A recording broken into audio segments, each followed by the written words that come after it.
What up, what up? Say so, G. Back with another topic, back with another video. So the title of this video is gonna be, why do black folks stay broke? So we're gonna talk about it. So admin notes, thanks again to all the subscribers that subscribe to my channel. I endeavor to keep pushing the videos out, to give you leverage to better yourselves. Let's get into it. So why do black folks stay broke? So I'm gonna make this video kind of short here. I may do a live later on today, but I want to get this out right quick because I've been seeing some things on social media, and I've seen some folks in real time go through this, mainly black folks, right? And I'm like, it's very simple why black folks stay broke. And I'm not saying every single person that's black in America is broke. I'm not saying it at all, because I'm not really broke if I really want to be truthful about it, you know what I'm saying? But there's no cooperation, there's no collaboration. Everybody want to be a one of one. Everybody want to do things by themselves, versus other cultures that you see out here in America and even even overseas, where these folks, these communities work together, right? We don't have a sense of community. We just don't, man. Not in America. And I'm not exactly sure how the motherland Africa is, but in the United States, I've seen too many situations where black folks have tried to ostracize themselves from each other versus they come together and collaborate as a team, right? It's a team effort, it really is.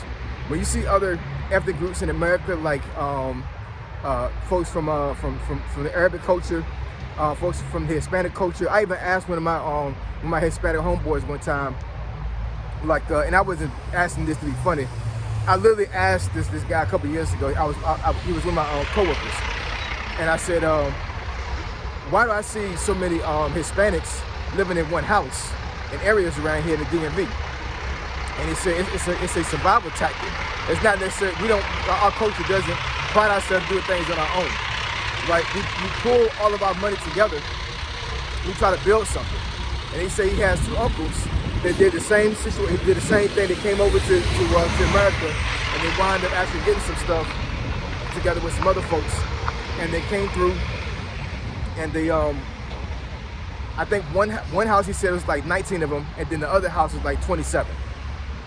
Now the homes weren't small; they were actually pretty big, right? But he said literally, like, as these folks came over to America, they put these folks on game as far as like how to create businesses, how to hustle for money the legal way, and eventually all these folks wound up branching off and actually getting their own place. And actually, depending on where they lived at, they actually created their own community. When I leave my house every single day, when I'm about to go to the store, then these set of homes is to the right-hand side on Route 1. And they're kind of older houses. They might be like, I don't know, maybe like 30 years old, 40 years old, something like that. And at one point, when I first moved here, I saw a lot of Hispanics come out in and out of those homes.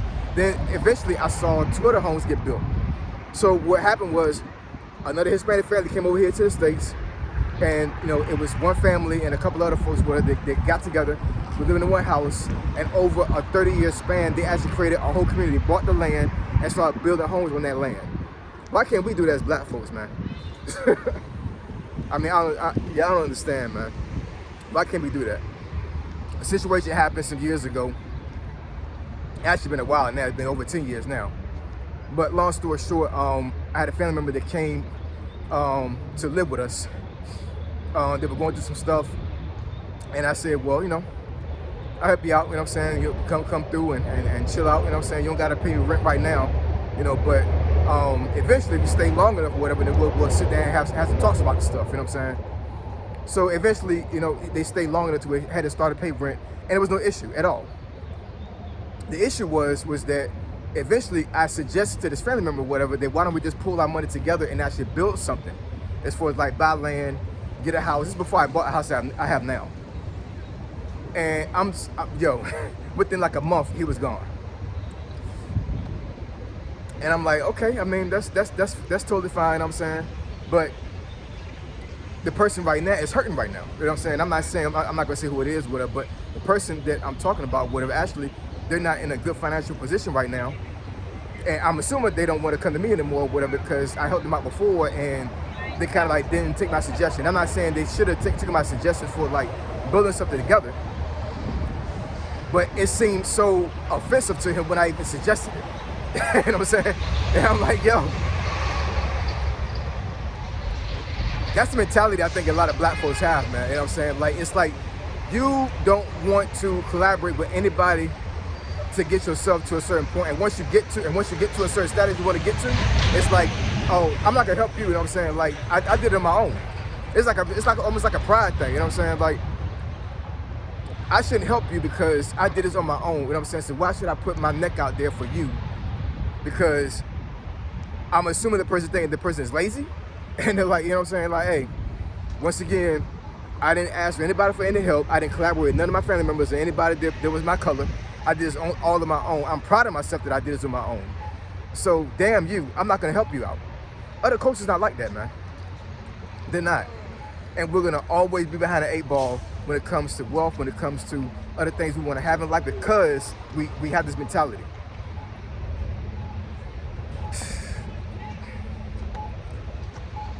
I don't know if anybody agree with me when it comes to this, you know what I'm saying? But I mean, to me, this is the truth, man. This is how we do each other. This is how we do each other, man. You know what I'm saying? And trust me, I have helped black folks out before, and they have effed me over. I totally get that. You know what I'm saying? I can go into another conversation when it comes to that too. You know what I'm saying? I had plenty of family members of mine, and even friends of mine, that actually put my neck out there to help, and they literally screwed me over. You know what I'm saying? But at the same time, I'm not gonna start helping people, because at the end of the day, that's not for me. That's for them. You know what I'm saying? Whatever they do with my help, that's between them and their higher power. You know what I'm saying? But I'm gonna still help folks out, because that's what we're supposed to do. Hold on, y'all. It's DC, man. Doggone fire trucks and stuff always out here. But I'm telling you, man, you can't get ahead as a culture doing things on your own. You can't. It's impossible. You can't. When you go back into history, you see like all the collaborations that these ethnic groups had with each other, it was because they won because they came together as a team. That's really what it boiled down to. They came together as a team. They didn't do things by themselves. So anyway, like I said, I'm not gonna belabor the topic, man, but I'm telling you, man, it's saddening and it's disheartening to see my black people struggle financially, mentally, and spiritually, and will refuse to get the help they need from other black folks. It's y'all don't gotta struggle. We don't gotta struggle, man. You know what I'm saying? We don't have to struggle. We don't have to struggle, man. I can give so many examples of other ethnic groups or whatever that helped each other out when things went bad, and they all won.